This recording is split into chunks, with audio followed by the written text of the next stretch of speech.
তারা কখনোই যত বড় শাইখুল হাদিস, যত বড় আলেম, আর যত বড় মুফতি আর যত বড় পীর হোক, বেপরদা মহিলাদেরকে নিয়ে তারা বেপরদা অবস্থায় মিটিং করা, মিছিল করা, তার ভিতরে আল্লাহর ভয় ফয়দা হয় না। কারণ ইন্নামা ইয়াখশাল্লাহ মিন ইবাদিহিল উলামা।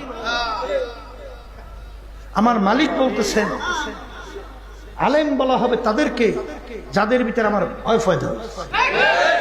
তাহলে যাদের ভিতরে আল্লাহর ভয় ফয়দা হবে তারা কখনোই আল্লাহর হুকুম, পর্দা, ফরজকে লঙ্ঘন করতে পারে। দর্শক, মাওলানা মামুনুল হককে কঠিন জবাব দিলেন মুফতি সৈয়দ রেজাউল করিম পীর সাহেব চরমনাই। আসলে আপনারা ইতিপূর্বে অনেক আগে থেকেই জানেন যে ইসলামী আন্দোলন বাংলাদেশ পর্দার ব্যাপারে, নারীদের ব্যাপারে খুবই সোচ্চার।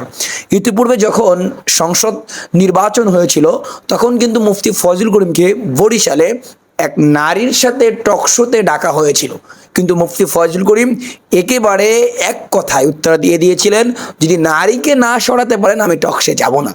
পরে কিন্তু ডিভিসি নিউজ পোর্টাল যারা ছিল তারা কিন্তু অবশ্যই নারীকে সরাতে বাধ্য হয়েছিল এবং মুফতি ফজলুল করিমকে সেখানে উপস্থাপনা করার সুযোগ করে দিয়েছিল।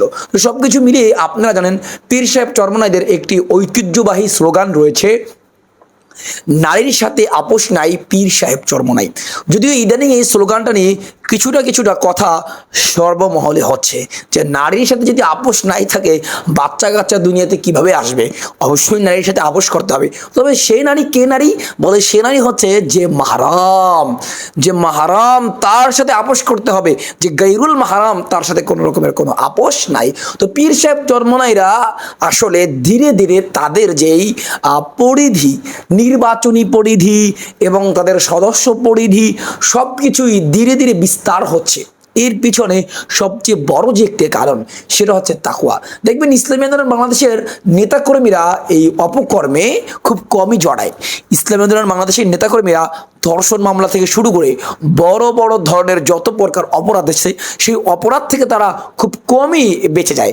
এর একটাই কারণ আমি দেখতে পাচ্ছি যে বাংলাদেশে এত এত বদনাম, এত দুর্নাম, প্রতিদিন একটা না একটা নিউজ আমরা শুনতেই পাচ্ছি অপকর্মের, অপরাধের। কিন্তু ইসলামী আন্দোলন বাংলাদেশের নামে একটাও আমরা অপকর্ম কিংবা অপরাধের কোনো নিউজ শুনছি না। এর মূল কাহিনী হচ্ছে তাদের মধ্যে তাকওয়া যে ব্যাপারটা, আল্লাহর ভয় যে ব্যাপারটা, মুত্তাকি যে ব্যাপারটা, সেটা তাদের মধ্যে রয়েছে। আর এই জন্যই আল্লাহ তাআলা মুত্তাকিদেরকে সব সময় অপবাদ, বদনাম, দুর্নাম থেকে আল্লাহ বাঁচিয়ে রাখেন। সব কিছু মিলিয়েই অসংখ্য ধন্যবাদ। মূলত এরা তো আসলে অপবাদ কখন হয়, মিথ্যা অপবাদ এটা ভিন্ন কথা। আর কিছু করবে তো অবশ্যই। ইসলামী আন্দোলন বাংলাদেশের নেতাকর্মীদের মাধ্যমে কখনোই এমন কোনো বড় অপরাধ ঘটেনি। আর তারা যে আল্লাহর উপর যে তাকওয়া রয়েছে, এই তাকওয়া যদি তাদের কিয়ামত পর্যন্ত বহাল থাকে, বলবৎ থাকে, তাহলে তারা কখনোই বড় কোনো বিপদে পড়বে না, বড় কোনো দুর্নাম কিংবা অপবাদের মধ্যে তারা জড়াবে না। তো আমি অসংখ্য ধন্যবাদ মাওলানা মামুনুল হক সাহেবকে উদাত্ত আহ্বান জানাবো, আপনি এই নারীত্ববাদ, নারীদেরকে পাশাপাশি নিয়ে যে আপনি নির্বাচন করা শুরু করেছেন, এই নারী থেকে আপনি একটু দূরে থাকেন। নারী আপনাকে একদিন ধ্বংস করে দেবে,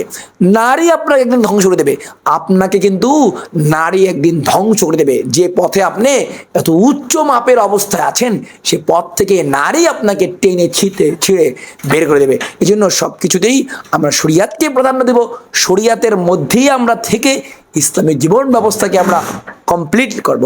আসসালামু আলাইকুম ওয়া রাহমাতুল্লাহি ওয়া বারাকাতুহু।